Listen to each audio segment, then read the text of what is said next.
सामने आएगा राइट।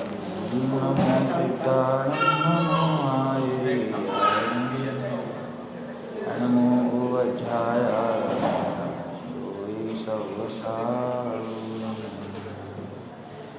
मंगलम भगवान वीरो मंगलम गौतमोहन मंगलम कुंद कुंडाजो जैन धर्मोस्तु मंगलम सर्वमंगलमांगल्यं सर्वकल्याणकारकं प्रधानं सर्वधर्माणां जैनं जयतु शासनं जैनं जयतु शासनं मंगलमय मंगलकरं वीतरागविज्ञान नमो ताई जाते भय अरिहंतादिमा करि मंगल करि हो महा ग्रंथ करन को काज याते मिले समाज सब पावे निज पद राज।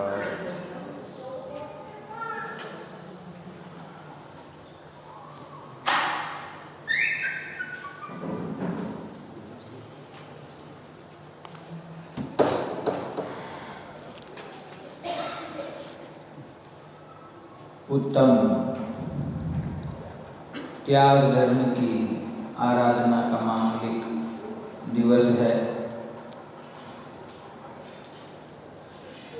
जैसे कि हमने पूर्व में समझा था, किसी भी धर्म का अथवा धर्म के लक्षण का कोई निश्चित दिवस नहीं है। इन 10 लक्षण रूप धर्मों का कोई निश्चित क्रम नहीं है। इनमें से कोई एक गुण मुख्य हो, कोई एक धर्म मुख्य हो और अन्य धर्म गौण हो, ऐसा भी नहीं है। ये तो सिर्फ वाणी की पराधीनता है। समझने और समझाने के लिए क्या किया जाए, तो एक धर्म को एक दिन मुख्य करके बाकी को गौण करके हम चर्चा करते हैं। थोड़ी सी चर्चा आज के इस त्याग धर्म की भी हम करेंगे कि त्याग शब्द ही ऐसा है कि जब भी त्याग की बात होती है तो तुरंत हमें ये बात ख्याल में आती है कि हमें कुछ छोड़ना है, हमें किसी वस्तु का त्याग करना है ना। लेकिन त्याग में एक मुख्यता एक विषय की है जो हम भूल जाते हैं कि त्याग जो है वो हमेशा ग्रहण पूर्वक होता है। कैसे होता है? ग्रहण पूर्वक त्याग होता है। हमारे पास कोई वस्तु है, जब उससे बढ़िया वस्तु, उससे उत्कृष्ट वस्तु को ग्रहण करते हैं तो पूर्व की वस्तु को छोड़ देते हैं, जो अच्छी नहीं है, जो उपयोगी नहीं रही, जो अहितकारी है, ऐसी वस्तु का त्याग करते हैं। लेकिन सामने कुछ उत्कृष्ट वस्तु का ग्रहण भी होना चाहिए, है ना। बालक कोई वस्तु से खेल रहा हो और वो चीज़ उसके लिए हानिकारक हो तो हम उससे छीनने के लिए दौड़ते हैं। तो जैसे छीनते हैं तो वो छोड़ता नहीं, और आप ज़्यादा बल का प्रयोग करोगे तो उसके हाथ से छूट तो जाता है, पर वो रोता है कि आपने उससे वस्तु तो ले ली लेकिन उसको कुछ दिया नहीं। अब इससे दूसरा प्रयोग ये है कि कोई बढ़िया चीज़, बढ़िया खिलौना जो उसको मज़ा आए, ऐसी चीज़ उसके हाथ में दे दें और फिर जो हानिकारक वस्तु है वो धीरे से ले ले तो काम हो जाता है। तो त्याग जो है वो हमेशा ग्रहण पूर्वक होता है। तो ग्रहण किसका करना और त्याग किसका करना? कि जो हितकारी हो उसका ग्रहण करना और जो अहितकारी हो उसका त्याग करना। तो हमारे लिए हितकारी क्या है? कि हमारे लिए जो मोक्ष का मार्ग है, हमारे लिए जो शाश्वत सुख को प्रकट करने का उपाय है, वो उपाय मेरे आत्मा के अनुभव से प्रारंभ होता है। मोक्ष मार्ग की जितनी निधियां हैं, मोक्ष मार्ग में प्रकट होने वाले जितने गुण हैं, मोक्ष मार्ग का जितना वैभव है और अंत में मोक्ष की प्राप्ति रूप शादी अनंत काल के लिए जो अनंत सुख का खजाना है वो सब एक ताले के पीछे बंद है, और उस ताले को खोलने की चाबी वो सम्यक दर्शन है ना। अपना अपना इतना सुंदर मंदिर है, ताला लगा हुआ हो, बाहर खड़े होके हम किसी नए व्यक्ति को बता रहे हैं साहब इतना बढ़िया मंदिर है, इतनी सुंदर प्रतिमा जी है, इतना भव्य मंदिर बना है, इतने सुंदर हमने चित्र लगाए हैं, तो देखने को उत्सुक तो है, लेकिन देखे कैसे? हिसाब चाबी जिनके पास है वो तो बाहर गए हुए हैं, चाबी नहीं मिल सकती, तो जब तक चाबी नहीं मिले तब तक उस वैभव को देखे कैसे? तो दरवाजा तो खुलना चाहिए ना। तो जितनी भी हम मोक्ष मार्ग की बात करते हैं और मोक्ष की बात करते हैं, उसके वैभव की महिमा करते हैं, उस सुख की महिमा करते हैं, वो सुख की प्राप्ति कैसे हो, उसको प्राप्त करने का उपाय क्या है? देखो अकेले जैसे हमने बंद के संबंध में पढ़ा कि बंद का विचार करते रहने मात्र से बंद का अभाव नहीं होता है, ऐसे ही मोक्ष की खाली महिमा ही करते रहने से उसकी प्राप्ति नहीं हो जाएगी। उसके लिए कुछ प्रयत्न, कुछ पुरुषार्थ करना पड़ेगा, और वो पुरुषार्थ क्या है, कहाँ से प्रारंभ होता है? सोगानी जी साहब से आप लोग पता नहीं कितने परिचित हैं या नहीं, निहाल चंद जी सोगानी, तो उनका एक बोल है, वहाँ पर एक किसी साधर्मी ने उनसे प्रश्न पूछा है। क्या प्रश्न पूछा है? द्रव्य दृष्टि प्रकाश का बोल है। प्रश्न पूछा है कि साहब प्रथम पात्रता का स्वरूप क्या है? प्रथम पात्रता, बहुत लोगों का एक प्रश्न होता है कि हम तो अभी अभी इस मार्ग में आए हैं, हम अभी जुड़े हैं, तो हमको क्या पढ़ना चाहिए, हमको क्या अभ्यास करना चाहिए, हम पात्र हैं या नहीं, इसका पता हमको कैसे चले? बहुत वर्ष हो गए, बम्बई में एक जगह प्रवचन करने गया था, प्रवचन के बाद में एक बहन आके बहुत रोने लगी। मैंने क्या हुआ? कि नहीं, हमको ये डर लगता है कि अगर हम अभव्य हुए तो, हम ये 5 परावर्तन की बात सुनते हैं तो ऐसा भय लग जाता है, अगर हम प्रयत्न तो कर रहे हैं लेकिन हमारे आत्मा में ऐसी योग्यता ही नहीं रही तो हम अभव्य हुए तो, समझ में आया ना? तो वो जो अभव्यता का डर लगता है, वो क्यों लगता है? क्योंकि जिसने, पहले तो मैं कहता हूँ जिसको डर लगा ना वो धन्यवाद का पात्र, तो संसार से उसको भय तो लगा ना, उसको घबराहट हुई कि मैं ऐसे संसार में कहीं फंसी तो नहीं रह जाऊंगी, मैं ऐसे अभव्य तो नहीं हूँ। तो फिर उनको हम दूसरी बात समझाते हैं कि जिसने जिनवाणी की बात एक बार भी प्रसन्न चित्त से सुनी है, वो जीव अवश्य ही भव्य है और अल्पकाल में मोक्ष की प्राप्ति करेगा। तो हम कहेंगे कि साहब हम तो सुनते हैं ना, हम तो बहुत समय से सुन रहे हैं, तो मोक्ष की प्राप्ति होगी कि नहीं होगी? तो कहते हैं मोक्ष की चर्चा करने मात्र से और महिमा करने मात्र से मोक्ष की प्राप्ति नहीं होती है, उसका प्रयत्न प्रारंभ करना है। और वो प्रयत्न क्या है? कि वो प्रयत्न है अपने आत्मस्वरूप का अनुभव। आप कहोगे रोज घूम फिर के आप यहीं आ जाते हो, चाहे क्षमा प्रकट करनी हो, चाहे सत्य धर्म की बात हो, चाहे शुचिता की बात हो, आप घूम फिर के यहीं आ जाते हो आत्मा के अनुभव पे, ये तो ठीक बात नहीं है। हर धर्म की चर्चा अलग अलग है कि भैया धर्म का विस्तार कुछ भी हो, उसका मूल मार्ग प्रारंभ तो यहीं से होता है। जब तक दर्शन मोहनीय का अभाव ना करे तब तक वो आगे मोक्ष मार्ग में बढ़े कैसे? विदेश घूमने जाना है तो क्या किया जाए? जैसे दिल्ली जाना है तो ट्रेन की टिकट करा ली और चले गए, तो ऐसे ही अमेरिका जाना है तो अमेरिका की टिकट ले लो और चले जाओ, जा सकते हैं। क्या चाहिए? पासपोर्ट चाहिए, वीज़ा चाहिए, इसके बिना जा सकते हैं क्या? टिकट लेके, टिकट तो आप ऑनलाइन बुक कर सकते हो अमेरिका की, उसमें कोई बाधा नहीं, सुने। और एयरपोर्ट पे पहुंच गए, साहब ये मेरी टिकट है, ये मेरे को अमेरिका जाना है, वो कहेगा पासपोर्ट है, तो कहेंगे सर पासपोर्ट तो नहीं है, लेकिन आप चिंता मत करो, मैं मेरा लाइसेंस लेके आया हूँ, मेरे पास पैन कार्ड भी है, आधार कार्ड भी है, राशन कार्ड भी है, इससे हमको कोई मतलब नहीं है। पासपोर्ट है क्या, वीज़ा है क्या? ये सब पासपोर्ट और वीज़ा तो नहीं है। तो कहते जब तक पासपोर्ट ना हो, पासपोर्ट में वीज़ा का ठप्पा ना लगा हो, तब तक आप इस काउंटर के इस तरफ नहीं जा सकते हैं।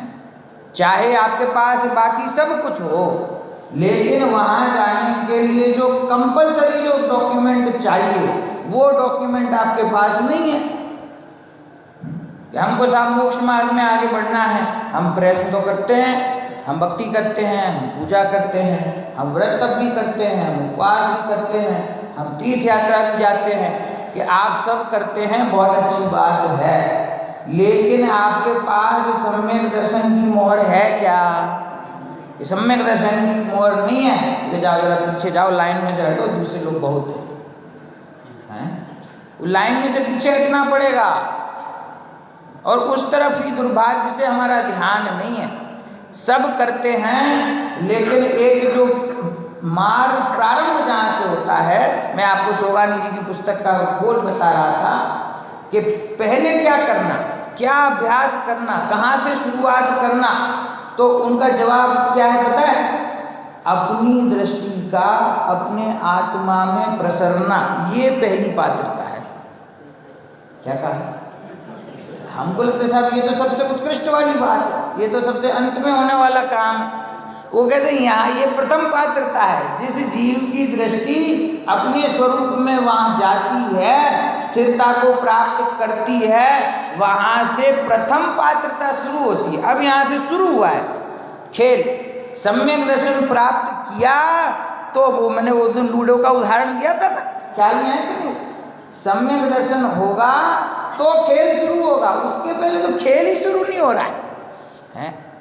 ये जितने जीव मोक्ष मार्ग में प्रयत्न कर रहे हैं, मोक्ष की तरफ दौड़ लगा रहे हैं, और हमको भी लगानी है, तो वो दौड़ कब प्रारंभ होगी हमारी? वो जब तक सम्यक दर्शन नहीं होता तब तक वो प्रारंभ ही नहीं है। सम्यक दर्शन से होने वाली शुरुआत ही मोक्ष मार्ग की सच्ची शुरुआत है। उससे पहले सिर्फ बातें हैं, सुनने में कठोर लगे, उससे पहले जो कुछ कर रहे हैं उसका मोक्ष मार्ग में कोई महत्व नहीं। संसार मार्ग में उसका महत्व हो सकता है, आप नरक में कदाचित ना जाओ, ये हो सकता है तुरंत अभी के बाद में। लॉन्ग टर्म में क्या होगा ये तो पता नहीं, लेकिन वर्तमान में जितना प्रयत्न चल रहा है उससे नरक गति में ना जाओ ये तो संभव है, निगोद में ना जाओ ये संभव है, लेकिन उससे मोक्ष की प्राप्ति हो जाए ये संभव नहीं है। अभी तो हम उस बिसात पे, उस खेल में हम कहीं हैं ही नहीं, हम शुरुआत ही नहीं हुई है, और हमको ऐसा लगता है कि हम तो बहुत धर्म कर रहे हैं। अगर धर्म प्रकट करना है तो भैया उसका जो मूल उपाय है, जो कि अपना आत्म अनुभव है। देखिए आत्मा के अनुभव की इतनी महत्ता क्यों है? ये प्रश्न हो सकता है कि सम्यक दर्शन के बिना ये मोक्ष मार्ग प्रारंभ क्यों नहीं हो सकता? तो इसका उत्तर कर्णानुयोग के सामान्य अभ्यास में है। मैंने आपको पहले भी थोड़ा सा बताया था कि जो गुणस्थान की परिपाटी है, अगर आपको ये द्रव्यानुयोग की बात पे विश्वास ना आता हो, जीव तत्व क्या है, उसका स्वरूप क्या है, उसका अनुभव क्या है, उससे क्या लाभ होगा, अगर ये समझ में ना आता हो तो आप थोड़ा कर्णानुयोग की अपेक्षा से विचार करिए, वहाँ से ख्याल आ जाएगा कि भैया प्रथम गुण स्थान में है और यहाँ से 14 गुण स्थान पार करके मोक्ष में जाना है। अब ये जो मार्ग प्रारंभ हुआ प्रथम गुण स्थान से प्रारंभ हो करके चतुर्थ गुण स्थान में कम से कम ना आवे, तब तक मोक्ष मार्ग प्रारंभ नहीं है। गुण स्थान में आगे बढ़ना है, और चतुर्थ गुण स्थान में कब पहुंचेगा? जब अनंतानुबंधी कषाय चौकड़ी का अभाव होगा। अनंतानुबंधी कषाय चौकड़ी का अभाव कब होगा? जब दर्शन मोहिनी का या तो उपशम होगा या उसका नाश होगा। समझ में? तो ये दर्शन मोहनी का अभाव किए बिना स्थूल अपेक्षा से चलते हैं। उपशम और उसका अभाव, उसको गौण करते हुए एक ही शब्द पकड़ते हैं कि दर्शन मोहनी का नाश जब तक ना हो तब तक अनंतानुबंधी कषाय का अभाव नहीं है। अनंतानुबंधी कषाय का अभाव नहीं है तब तक चतुर्थ गुण स्थान प्रकट नहीं हो सकता। जीव प्रथम गुण स्थान में रहता है। तो जब हम चौथे गुण स्थान में नहीं पहुंच रहे तो 13वें और 14वें में कैसे पहुंचे? और जब 13वें 14वें में नहीं पहुंचेंगे तो सिद्ध दशा कैसे मिलेगी? और वो सिद्ध दशा हमको प्राप्त करनी है कि नहीं, ये भी तो निर्णय करना जरूरी है ना। हमने त्याग किया, हम सभी ने कुछ ना कुछ त्याग किया हुआ है। कोई भोजन नहीं कर रहा है, कोई एक बार कर रहा है, कोई मात्र जल के सहारे है, किसी ने हरी छोड़ रखी है, किसी ने बाहर का छोड़ रखा है, किसी ने रात्रि भोजन छोड़ रखा है। बहुत सारी चीज़ों का त्याग किया हुआ है ना। शक्ति जितनी है उससे बढ़ के हम कोशिश कर रहे हैं। तो जो ये कोशिश कर रहे हैं इसका कुछ लाभ तो होना चाहिए ना। हम जब कुछ काम करते हैं तो उसका फल तो होना चाहिए ना। तो ये जो क्रिया हम कर रहे हैं, ये जो त्याग हमने अपनाया है, इसका फल हमको क्या मिल रहा है? हिंदी में कहावत है खराब वाली, वही ढाक के 3 पात। क्या होता है? ढाक के 3 पात क्या होता है? घूम फिर के वहीं आ जाते। अभी 10 दिन के लिए त्याग किया तो 11वें दिन से वहीं के वहीं। 10 दिन के लिए मन में अच्छे विचार चले, 11वें दिन वहीं के वहीं। फिर अगले पर्यूषण में आएंगे, फिर हैं वो सामायिक पाठ है ना। मैंने देखा आपकी पुस्तक में भी वो श्रीमद् राजचंद्र जी का एक सामायिक पाठ है क्षमापना, उसका हिंदी अनुवाद है आपकी पुस्तक में। गुजराती में हे नाथ हम बहु भूल्यो, मैं तुम्हारा कहेला वचनो लक्ष्मण लीला नहीं, है कि नहीं? मैंने आपके कहे हुए वचन लक्ष्य में नहीं लिए, मैं अज्ञानी हूँ, मैं पापी हूँ। सोनिया, भगवान से जब आप ये बात कहते हो, भगवान कहते बेटा तू 20 साल पहले ये कहता था, मैं अज्ञानी हूँ, मैं पापी हूँ, मैंने आपके कहे हुए वचन लक्ष्य में लिए नहीं। चलो पिछले साल नहीं लिए कोई बात नहीं, इस साल फिर से कहता है मैंने आपके कहे हुए वचन लक्ष्य में लिए नहीं, तो कब लेगा? है आधी जिंदगी तूने ये कहते हुए निकाल दी कि हे भगवान मैंने आपके वचन अपने लक्ष्य में नहीं लिए। तो ये तो ढीठपने की निशानी है कि नहीं? जितनी बार पूछा जाए उतनी बार यही कहता है कि मैंने आपके वचन लक्ष्य में नहीं लिए।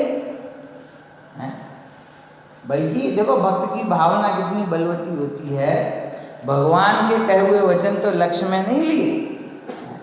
अभी अभी हम भजन गा रहे थे, बढ़िया क्या, लौट के आजा महावीर। खुद तो महावीर के पास नहीं जा रहा, महावीर भगवान को और बुला रहा है कि महावीर भगवान वापस आ जाओ, आपके बिना मेरा दुख कौन सुनेगा? महावीर भगवान कह रहे मैं तो तेरा दुख सुन चुका हूँ, मैं तो सर्वज्ञ हूँ, मैं तो जानता हूँ तेरा दुख, उस दुख का कारण भी जानता हूँ, और मैंने तुझे उपाय भी बताया है। तो उपाय पे तू कह देता है कि मैंने आपके कहे हुए वचन लक्ष्य में नहीं लिए, और फिर कहता है कि लौट के आ जाओ। हम आके क्या करेंगे? तुम्हें मार्ग बता दिया है, वो मार्ग पर चलो और तुम हमारे पास आ जाओ ना। उत्कृष्ट स्थिति किसकी है? उत्कृष्ट दशा किसकी है? तो हमको उनके पास जाना है, उनको बुलाना है। भक्ति की शैली अलग होती है, अपनी जगह सब सही है, वो जहाँ भावना जैसी होती है ना। लेकिन जो मूल मार्ग है, मेरा हमेशा इस बात पे जोर रहेगा, हमेशा, चाहे आज सुने या कभी भी सुने, कभी भी हम चर्चा करें, कि जो सही उपाय है हमें सिर्फ उसकी बात नहीं करनी है, हमें उस पर अनुसरण करके आगे बढ़ना है। क्यों? क्योंकि मनुष्य बहुत थोड़ा है, आयु अभी देखते देखते चली जाएगी, और वो कब चली जाए उसका भरोसा नहीं। तो कार्य तो हमको अभी और आज ही करना है, जितना शीघ्र हो उतना शीघ्र करना है। हम चाहे जीवन में जो कार्य कर रहे हैं उसका फल क्या मिलेगा इसका विचार करके करना है। ये कार्य मैं क्यों कर रहा हूँ, इससे मुझे क्या लाभ होगा, इसका विचार करके करना है ना। बच्चे जब पढ़ाई के लिए चिंतित होते हैं, आगे अब मुझे कौन सी लाइन लेनी है, जब पढ़ाई हो जाती है तो मुझे कौन सी कंपनी में ज्वाइन करना है, कौन सा बिजनेस करना है, बहुत सारी चीज़ों को नापते तोलते हैं कि नहीं। आप तो बैठे हो ना, हम जब एक एक स्टेज पे स्कूल के बाद सबसे पहले क्या होता है, कौन से बढ़िया वाले स्कूल में जाएं, उसके लिए नाप तोल करें। फिर स्कूल पूरा हो जाएगा, कौन सा बढ़िया कॉलेज है, अपना शहर छोटा है, यहाँ नहीं है तो दूसरी जगह और बढ़िया जगह, फॉरेन में, सब विचार करता है। फिर वहाँ से जब निकलता है, कौन सी कंपनी ज्वाइन करूँ, बिजनेस करने वाला विचार करता है, ये बिजनेस करूँ कि ये बिजनेस करूँ, किसमें ज़्यादा लाभ है। तो हर जीवन के हर स्तर पे, हर पोजीशन पे हम विचार करते हैं कि हमें अधिक लाभ कहाँ होगा और शीघ्र लाभ कहाँ होगा। गलत बात करते हैं ना। तो यहाँ पे क्यों नहीं करते, यहाँ पे भी विचार करूँ कि मैं किस तरह से स्वाध्याय करूँ कि मैं इनको छोड़ के इनसे पहले मोक्ष में चला जाऊँ, मैं किस तरह से तैयारी करूँ कि मुझे फटाफट आत्मानुभव हो जाए। ये जितनी हमारी समाज है इसमें सबसे पहले सम्यक दर्शन मैं प्राप्त करूँगा, ऐसा भाव नहीं आता। क्या करना चाहिए, कैसे उपाय करूँ, उसका विचार नहीं होता। तो जब उसका विचार ही नहीं है तो वो हमारे जीवन में वो क्रियान्वयन होगा कैसे, और जब वो होगा नहीं तो मोक्ष मार्ग मिलेगा कैसे, मोक्ष की प्राप्ति होगी कैसे। मोक्ष की महिमा करने से, उसके गीत गाने से मोक्ष नहीं मिलता है, और भगवान आत्मा की भी महिमा करने से भगवान आत्मा भी नहीं मिलता है। उसको समझना पड़ेगा, उसके स्वरूप का निर्णय करना पड़ेगा, उसको ग्रहण करना है। देखो जब ग्रहण करते हैं ना अपने आत्म स्वभाव को, क्यों ये उत्कृष्ट पदार्थ है पूरे जगत में, मेरे लिए पूरे जगत में उत्कृष्ट क्या है, दो चीज हैं, बाहर में भगवान है, देवशास्त्र गुरु हैं, और अंदर में अपना आत्म स्वभाव। तो व्यवहार से उनको शरण कहा, चत्तारी शरणं पवज्जामि। तो हमें इन चार की शरण में जाता हूँ, अरिहंत की, सिद्ध की, और किसकी शरण में जाता हूँ। आप लोग घबरा जाते क्या मेरे प्रश्न से। चत्तारि शरणं पवज्जामि, अरहन्ते शरणं पवज्जामि, सिद्धे शरणं पवज्जामि। साधु की, आचार्य की नहीं, साधु की शरण में। तो साधु कहने से आचार्य उपाध्याय साधु सबका ग्रहण हो गया। और केवली परिणतम धम्मम शरणं पवज्जामि, केवली भगवान द्वारा बताए हुए धर्म की शरण में जाता हूँ। तो वो धर्म क्या है, जिसकी शरण में तुम जाते हो वो धर्म क्या है। अरिहंत परमात्मा की शरण में जाते हो, वो शरण क्या है, क्या है वो शरण, कि मैंने प्रभु जी के चरण पखारे, ये भगवान की शरण है। भगवान की शरण है, तुम आ गए हो शरण में, चिंता मत करो, तुम शरण में आ गए। देवशास्त्र गुरु तुमको स्वीकार है ना, ये जगत में श्रेष्ठ हैं, ये बात स्वीकार है ना, वो हमारे लिए हितकारी हैं, वो स्वीकार है।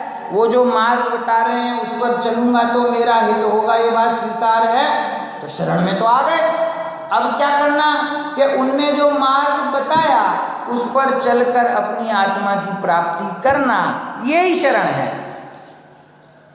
और शरण का अर्थ क्या है कि प्रभु तू ही हमारा एक सहारा है। कि ठीक बात है, प्रभु सहारा है, तो प्रभु ने सहारा दे दिया ना, यही तो सहारा दिया कि तुम विवेकहीन थे, तुम्हारे पास ज्ञान चक्षु नहीं थे, तुम्हारे पास दिशा नहीं थी, मोक्ष के लिए मुझे क्या करना ये तुमको पता नहीं था। उन्होंने बता दिया, उन्होंने मार्ग दिखा दिया, खुद चल के दिखा दिया, प्राप्ति करके दिखा दी, सुख मिल गया उनको। अब वो कहते हैं इसी मार्ग पे हमारे पीछे पीछे तुम आ जाओ। तो उनके पीछे जाएंगे तो उनकी शरण सच्ची है। हम आपकी शरण में आना चाहते हैं तो आना चाहते तो आ जाओ मोक्ष में। संसार में बैठ के कहता है हमें आपकी शरण में आना है, आना कहाँ है। माता पिता भारत में रहते हैं, बच्चा पढ़ने विदेश चला गया, वहीं रहता है, यहाँ माता पिता को अनुकूलता हो प्रतिकूलता हो, घटना घटे दुर्घटना घटे, वहीं बैठा हुआ है कि पिताजी मैं तो आपका बहुत भगत हूँ, आप तो जैसा कहेंगे मैं वैसा करूँगा। तो कहते बेटा यहाँ माँ की तबीयत खराब हुई, आ जा। पिताजी अभी तो थोड़ी नौकरी दिक्कत दे रही है, अभी ऑफिस से छुट्टी नहीं मिल रही है, अभी तो नहीं आ पाऊंगा, लेकिन मैं आपका आज्ञाकारी पुत्र हूँ। ये कौन सा आज्ञाकारी पुत्र है भाई? वहाँ दूर से बैठा बैठा कहता है आना तो है, चाहता तो हूँ, लेकिन आ नहीं पा रहा हूँ। भगवान वहाँ बैठे, हम यहाँ बैठे। हम कहते भगवान आपकी शरण में आना है, कहते आ जाओ। कहते अभी तो बच्चे छोटे हैं ना, तो स्कूल जा रहे हैं, तो पढ़ाई करेंगे, फिर हम इनकी शादी कराएंगे, फिर आ जाएंगे, हैं अभी तो समय लगेगा थोड़ा। तो फिर झूठ क्यों बोलता है कि हम आपकी शरण में आना चाहते हैं? आना चाहता ही नहीं है, बोलता क्यों है कि हम आपकी शरण में आना चाहते हैं? वास्तव में आना चाहता है तो ये सामने उपाय है, और ये उपाय हाथ पर रखे हुए आंवले की तरह स्पष्ट है। और ये उपाय पूरे प्रथमान योग की एक एक कहानी से ये मार्ग सिद्ध है, और ये उपाय कर्णानुयोग से सिद्ध है, ये उपाय द्रव्यानुयोग से सिद्ध है। जो जीव इस मार्ग पर चले उन्होंने मोक्ष की प्राप्ति की, पूरा प्रथमानुयोग उठा करके देखा।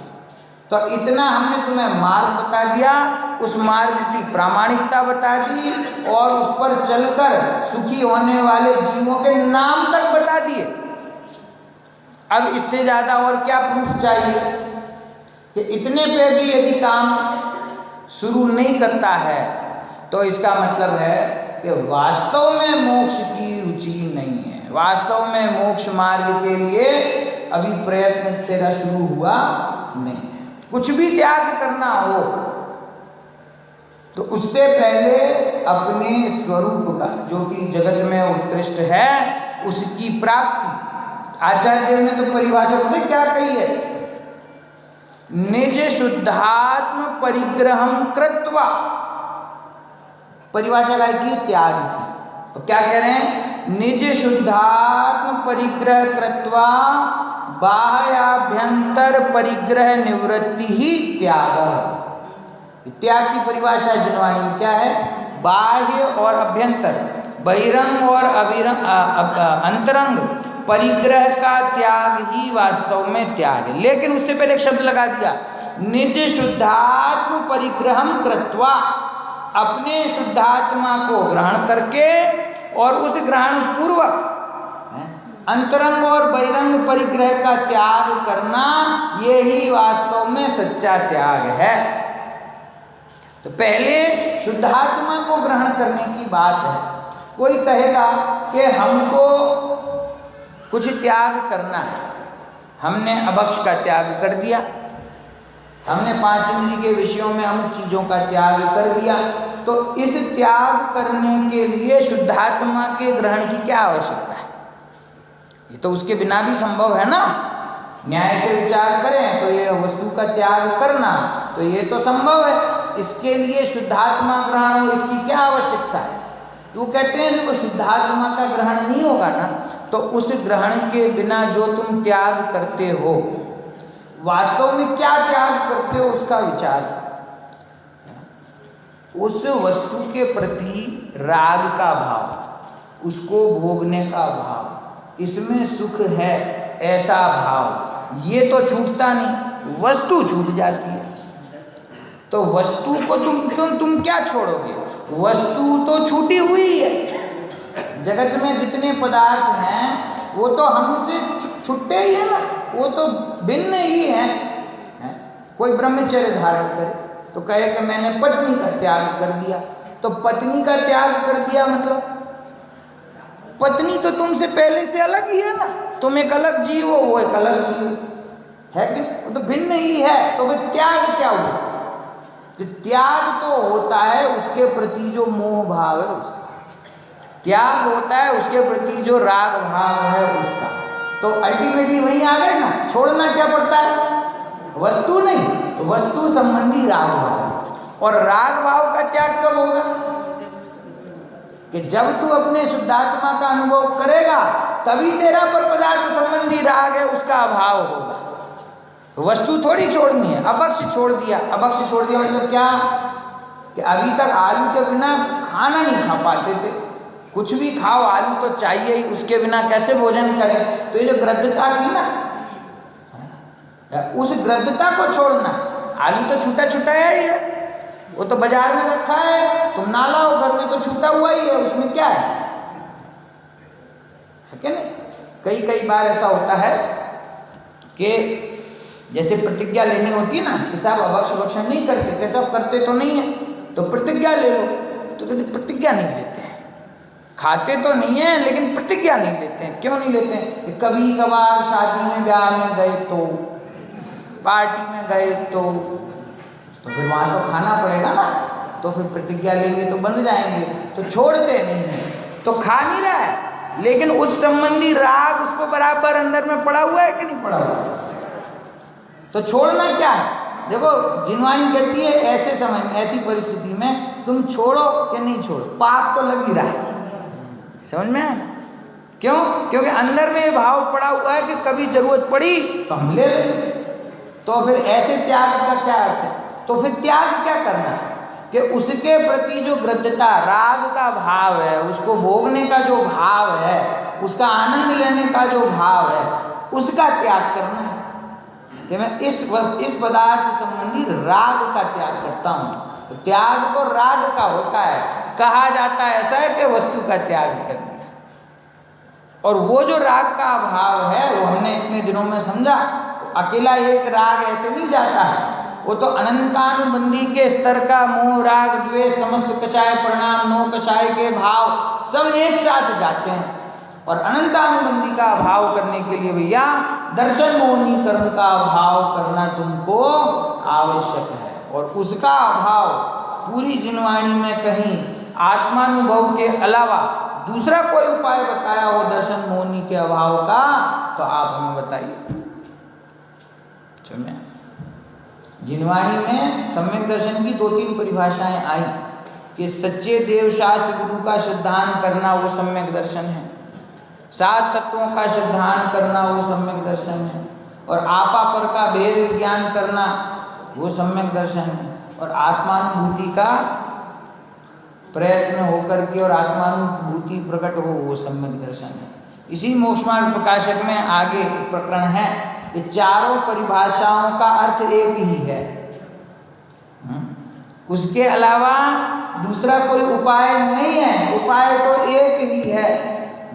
कोई हम जगत में कोई कार्य करना हो, बैठ के विचार करते हुए साहब ये कैसे होगा, हमने कॉलोनी खरीदी, हमने मंदिर बनाया, हमने जमीन ली, बहुत है, सब बैठ के प्लान करते हैं कैसे होगा, ये काम कैसे निपटेगा, ये जमीन लेनी है अब ये कैसे ली जाएगी। तो पहले बिल्डर कॉलोनी वाला सस्ते में दे रहा था, अब महंगे में दे रहा है, क्या उपाय है लेने का? कि साहब सारे उपाय आजमा लिए, वो अब पैसे कम करता ही नहीं, अब तो इसी भाव लेना पड़ेगा। आखिरी उपाय क्या? लेना ही पड़ेगा, जितने मांग रहा है उतने दे के लेना पड़ेगा। तो क्या उपाय निकले? एक ही उपाय बचा ना आखिरी में। तो फिर जब एक ही उपाय बचता है तो क्या करते हैं? कुछ दूसरा ऑप्शन ही नहीं है, यही उपाय है, इसी को करना है। ऐसे ही ये मोक्ष मार्ग है ना, इसमें कौन कौन से ऑप्शन से आगे बढ़ा जा सकता है? कितने उपाय हैं हमारे पास, कितने ऑप्शन हैं? एक अन्य मत में ज्ञान मार्ग उपलब्ध है, भक्ति मार्ग उपलब्ध है, ऐसे अन्य अन्य मार्ग कोई हमारे पास अलग अलग हैं? तो अलग अलग जब मार्ग नहीं है, एक ही उपाय है, तो फिर क्या किया जाए कि उसके अलावा जब कोई दूसरा उपाय ही नहीं है तो व्यर्थ उपयोग को खराब क्यों करना? एक ही उपाय है, उसी को करो। और वो उपाय क्या है? सम्यक दर्शन। फिर वहीं आगे लौट के करें क्या? जब मोक्ष महल की जो सीढ़ी है उसका ताला खुलता ही इससे है, इसके अलावा दूसरी कोई कुंजी आगे बढ़ने की है नहीं। कहीं से भी प्रयत्न करो, कैसे भी प्रयत्न करो, इस भाव में नहीं मानोगे, शुभ भाव करोगे तो स्वर्ग में जाओगे, स्वर्ग से च्युत होकर के एक इंद्रिय में जाओगे, एक इंद्रिय से घूम फिर के कभी पुण्य के उदय से मनुष्य भाव में आओगे, और फिर बात तो आखिर में यही माननी पड़ेगी। चाहे इस भाव में मान लो, चाहे 10, 20, 50, 100 भाव बाद मान लेना, और तब भी अकल नहीं आए तो अनंत भाव बाद मान लेना। मानना तो यही पड़ेगा, ये नहीं मानोगे तब तक यहीं भटकते रहो। इसके अलावा क्यों? इसके अलावा दूसरा कोई मार्ग नहीं है। समझ में आ गया ना? ऐसी बात है। इसीलिए अपने शुद्धात्मा का ग्रहण करना और अपने शुद्धात्मा के ग्रहण पूर्वक मोह राग द्वेष का त्याग करना, यही वास्तव में उत्तम त्याग धर्म को प्रकट करने का मार्ग है। हमने एक सुबह एक पंक्ति बोली थी, ज्ञान ही प्रत्याख्यान है। समय सार की गाथा है, 34वीं गाथा। तो उसमें ये कहा कि ज्ञान ही प्रत्याख्यान है। क्यों?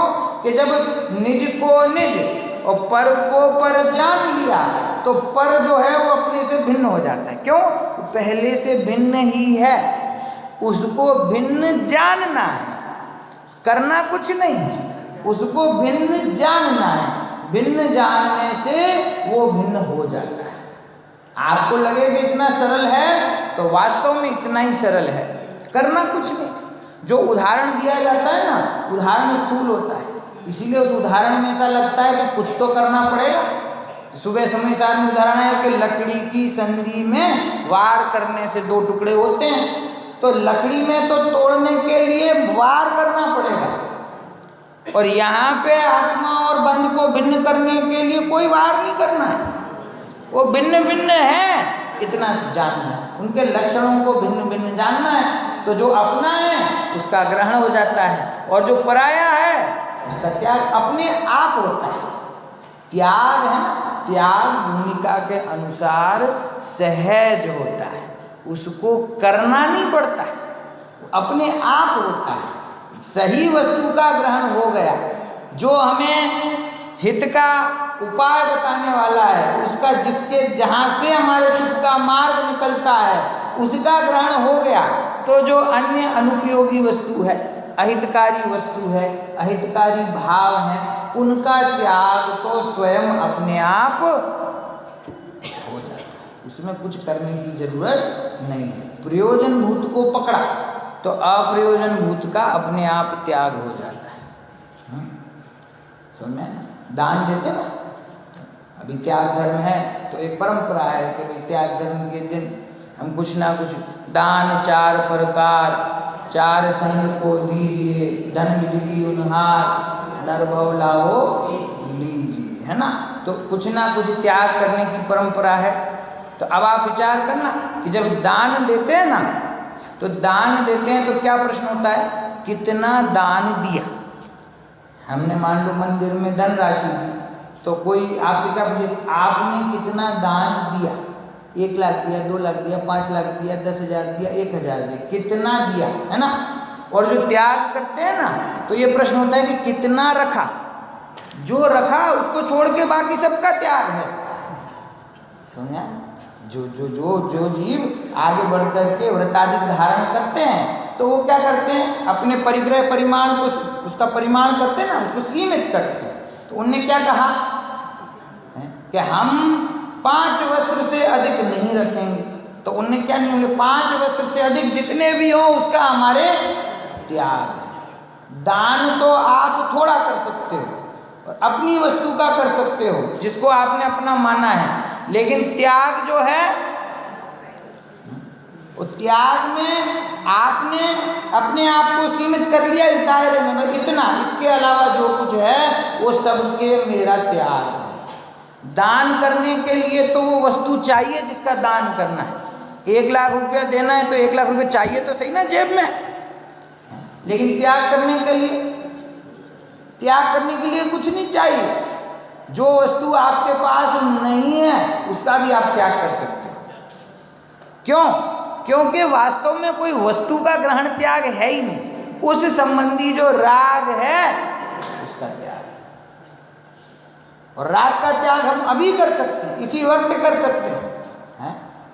कोई व्यक्ति है अविवाहित है, उसने नियम लिया कि मैं शादी का त्याग करता हूँ, मैं ब्रह्मचर्य धारण करता हूँ, मैं शादी का त्याग करता हूँ।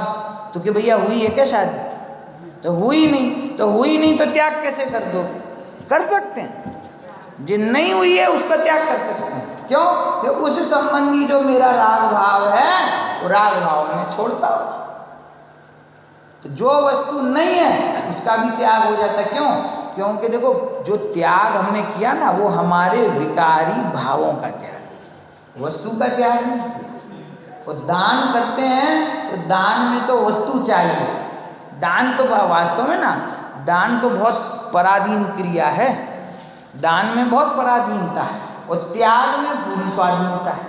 दान देने में 3 चीज़ें चाहिए। क्या 3 चीज़ें? एक दान देने वाला, एक दान लेने वाला, और जिस वस्तु का दान देना है 3 चीज़ तो चाहिए। और त्याग में क्या चाहिए? कोई नहीं है सामने, है? जीव को वैराग आया, उसने घर परिवार सब छोड़ा, दोनों प्रकार के परिग्रह का त्याग किया, नग्न दिगंबर दीक्षा ले। अब उसको क्या चाहिए? उसको किस चीज़ की पराधीनता है?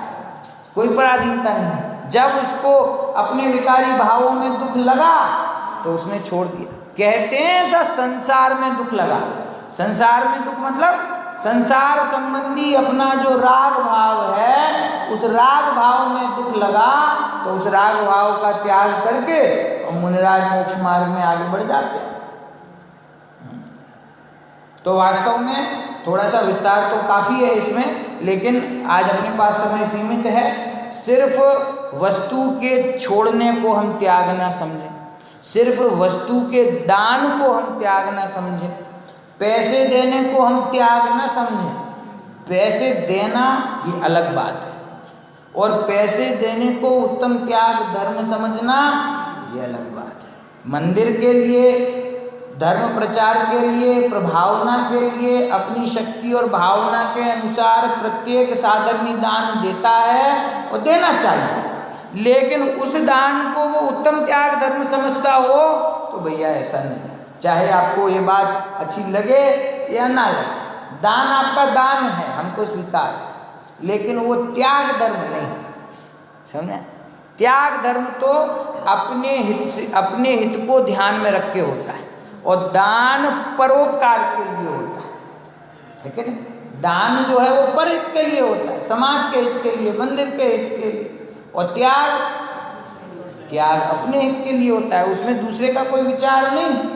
दान पराधीन क्रिया है, त्याग स्वाधीन क्रिया है ना? इसीलिए दान और त्याग, उन दोनों के स्वरूप को हम बराबर समझेंगे ना, तो बहुत अंतर है दान और त्याग, बहुत सारे अंतर मैं आपको बता सकता हूँ। तो उसके स्वरूप को और त्याग के स्वरूप को अलग अलग समझें। उत्तम त्याग धर्म किसे कहते हैं कि अपने, हमने क्या कहा, निज शुद्धात्म परिग्रह कृत्वा, अपने शुद्धात्मा को ग्रहण करना और अंतरंग और बहिरंग परिग्रह का त्याग करना। इसमें मैं 2 मिनट में खत्म करता हूँ। आज पंडित जी साहब थोड़ा कुछ आप बोलेंगे, अभी लेंगे विषय। तो निज शुद्धात्म परिग्रह कृत्वा अंतरंग बहिरंग दोनों प्रकार के परिग्रहों का त्याग, उसका नाम त्याग है। तो त्याग में भी सिर्फ हमको बहिरंग परिग्रह याद रहता है, हम पैसे दे दें, हम धन धान्य दे दें, हम सोना चांदी दे दें, इसका तो त्याग करने के लिए तैयार हो जाता है। अंतरंग परिग्रह का क्या है? आचार्य देव ने कहा अंतरंग और बहिरंग दोनों परिग्रह छोड़ने। अंतरंग परिग्रह कैसे छूटता है? अंतरंग परिग्रह है कौन सा? जब यही नहीं पता हो कि अंतरंग परिग्रह है कौन सा, तो छोड़ेगा कैसे? क्या है अंतरंग परिग्रह बताइए? परिग्रह के कितने भेद हैं? 24, मूल 2, अंतरंग और बहिरंग। बहिरंग कितने प्रकार के? 10, और अंतरंग 14। ये अंतरंग 14 भेद कौन से हैं बताएगा मुझे? क्रोध, मान, माया, लोभ, 4, 14 हैं। 10 नाम और बताइए। आराम, एक प्रश्न सामूहिक है, उत्तर व्यक्तिगत है। कौन बताएगा? 9 कषाय, तो 9 और 4 कितने हो गए? 13। एक रह गया अभी भी, मूल है, उसको भूल जा रहे हैं। मिथ्यात्व, क्रोध, मान, माया, लोभ, हास्य, रति, अरति, शोक, भय, जुगुप्सा, श्रीवेद, पुरुषवेद, ये 14 अंतरंग भेद हैं। जब कोई जीव दीक्षा लेता है तो इन 14 का त्याग करके दीक्षा लेता है। इनका त्याग कैसे होता है? वस्त्र तो छोड़े जा सकते हैं, धन पैसा तो छोड़ा जा सकता है, ये मिथ्यात्व का त्याग कैसे होता है? कि यही मूल है, ये मिथ्यात्व, क्रोध, मान, माया, लोभ, ये अंतरंग परिग्रह कहा है इसको, परिग्रह है। हमने सोचा कि वस्त्र का त्याग हो गया तो सारा परिग्रह छूट गया, वो तो बहिरंग परिग्रह है। ये अंतरंग परिग्रह छोड़े बिना छठे सातवें गुणस्थान रूप सच्ची मुनि दशा होती नहीं है प्रकट। अंतरंग परिग्रह का छूटना जरूरी है। क्यों? क्योंकि शल्य जो है ना वो यहीं से पड़ती है। बाहर की परिग्रह त्याग से कोई मोक्ष मार्ग में जीव घबराता नहीं है। जिसने दीक्षा ली उसने सोच समझ के ली ना कि मैं नग्न दिगंबर दशा धारण करूंगा तो वस्त्र नहीं रहेंगे, ठंडी गर्मी बरसात सब मेरे को सहन करना है। एक जो भी मुनि दशा के नियम है सब उसको पता है ना। लेकिन यदि मिथ्यात और कषाय परिणाम ना छूटे तो निरंतर अंदर में शल्य चलती रहती है। निरंतर वो जो अज्ञान है उसके कारण से वो जीव मोक्ष मार्ग में अटका रहता है। इसीलिए शुद्धात्मा का ग्रहण करो, अंतरंग का प्रमुखता से, और फिर बहिरंग का क्रम है। अंतरंग और बहिरंग परिग्रह का त्याग करो, वही वास्तव में सच्चा त्याग धर्म है। और जो अपना आत्म स्वभाव है ना, वो तो आत्म स्वभाव तो 47 शक्तियों में एक शक्ति है, त्यागोपादान शून्यत्व शक्ति।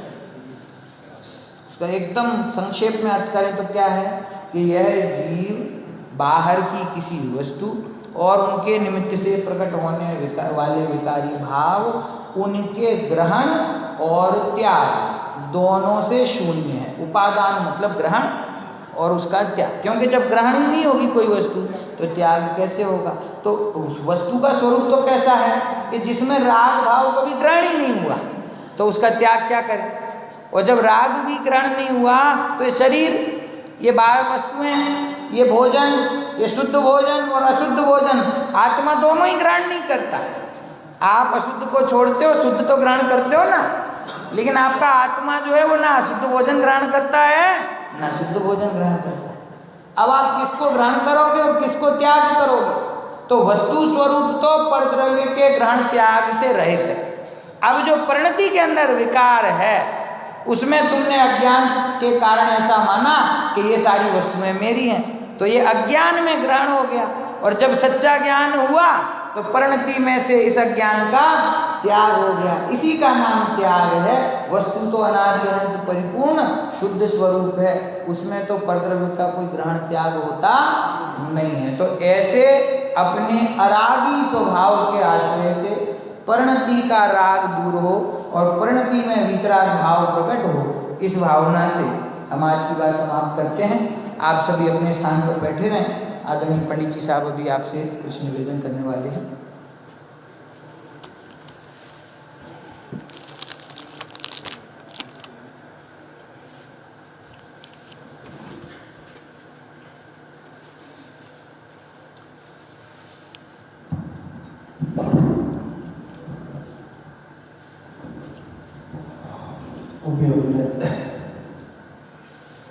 यहाँ धर्म के ऊपर जय गीता हमारे पंचदशा वास्तविक त्याग को ग्रहण करो कि ये होता है जिसकी चर्चा की। बाहर का त्याग तो हमने अनंत बार अनंत देह बदलते हुए सारी चीजों का त्याग किया है, लेकिन शुद्धात्मा को ग्रहण तक हमने आत्मा का कल्याण आत्मा को ग्रहण करने से ही होता है। और जो आत्मा के ग्रहण करने में बाधक है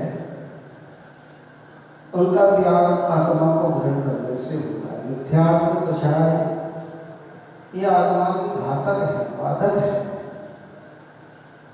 अपने ज्ञान को स्वीकार करे तो मिथ्यात्व का त्याग होता है। धन दौलत का त्याग सबको दिखता है, लेकिन जो ज्ञानी मिथ्यात्व का त्याग करते हैं ना, वो ज्ञानियों की नजर में नहीं आता।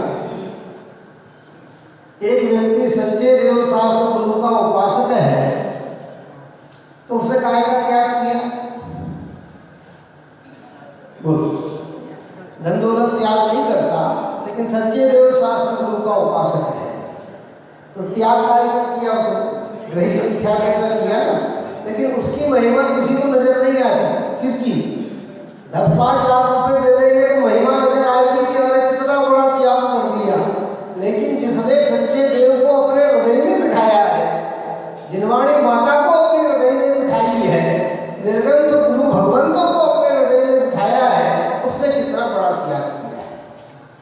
और जिसने अपने अंदर से कर्तव्य भाव निकाले हैं, ममत्व भाव निकाले हैं, स्वामित्व भाव निकाले हैं, दो द्रव्य में एकत्व भाव निकाले हैं, उसने कितना बड़ा त्याग किया है कि हमारी आंखों से हमें नहीं दिखाई देता है, लेकिन सर्वज्ञ के ज्ञान में वो बात नजर आती है। लेकिन करे क्या, जीवन आदि से इसी चीजों में उलझा रहता है। जिस चीज को ग्रहण करना है वो ग्रहण कर पाता नहीं है। तो ये जो त्याग धर्म हमारे लिए आया है, आज का बड़ा पवित्र पावन अवसर है। जिन जिन लोगों को शुद्धात्म तत्व के प्रति रुचि पैदा होती है, उनको बाह्य जड़ पदार्थों के प्रति ऑटोमेटिक ममता बुद्धि क्या होती है, टूटती है। उनके भाव ये रहते हैं कि जो पुण्योदय से मिला हुआ मुझे कुछ मिला है, संयोग प्राप्त हुआ है, क्योंकि धन, शरीर, इंद्रिया, मन, वाणी, संयोग ये सब कर्म की देन है। इसमें आत्मा का पुरुषार्थ कुछ भी नहीं चलता, कुछ भी आत्मा के करने से नहीं होता। अगर हमारा पुण्य का उदय न हो तो हम कितने ही बुद्धिमान क्यों न हो, हमारे पास धन का संग्रह नहीं हो सकता है। और अगर हमारे पुण्य का उदय हो तो हम बुद्धू किस्म के भी होंगे तो भी विभव की उपलब्धि हो जाएगी। ऐसे एक नहीं, सैकड़ों प्रसंग आगम में लिखे गए हैं, आंखों से दिख रहे हैं। हम कहते हैं कुछ पढ़ना लिख रहा है आज नहीं, लेकिन आज इतने बड़े व्यक्ति बन के बैठे हुए हैं और इन्होंने इतनी पढ़ाई लिखाई करी और इनको कुछ भी नहीं मिल पा रहा है। तो ये बाहर का जो वैभव है ये आत्माधीन नहीं है, ये पूर्वकृत पुण्य कर्म के आधीन है। ज्ञानियों की भावना हृदय इस प्रकार का पवित्र बना देता है कि जो पुण्योदय से मिली हुई वस्तु पुनः पुण्य में लग जाए, ऐसे भाव उनके हृदय में होते हैं। शरीर, जिनके पास धन नहीं है और शरीर मिला पुण्योदय से और स्वस्थ है, तो इस शरीर से जीवों की रक्षा करना, जिनेंद्र की आराधना में लगना, किसी की मदद करना, ऐसे कार्यों में उनका मन लग जाता है। जिनके पास धन है वे धन से जुड़ जाते हैं कि ये मेरा धन जिन शासन की वृत्ति में लगे, जिन शासन की प्रभावना हो, जिन धर्म आगे बढ़ जाए, इसी भावना से युक्त होकर वो दान देता है। प्रशंसा पाना एक व्यवहार प्रकरण है, इसमें कोई बहुत बड़ी बात नहीं है। अन्य मत में तो ऐसा लिखा है, कबीरदास का एक दोहा है जो ये कहता है, भगवान की भक्ति में संलग्न होते हुए और कहता है मेरा मुझ में कुछ नहीं, जो कुछ है सो तेरा, और तेरा मुझको सौंप के क्या कहते हैं मेरा, क्या कहता है कि मेरा मुझ में कुछ नहीं, मेरे पास कुछ भी नहीं है प्रभु, जो कुछ भी मिला है वो सब तेरा है, और तेरे को सौंप कर क्या लागे मेरा। अगर ये जो मिली हुई वस्तु तुम्हारी काम में आ जाए, यानी धर्म की वृत्ति में आ जाए, तो मेरा क्या गया, मैंने क्या दिया है। ऐसे प्रसंग हमारे यहाँ तो इससे भी हटके बात की, क्योंकि वहाँ कर्तव्य की भूल नजर आती है भगवान की।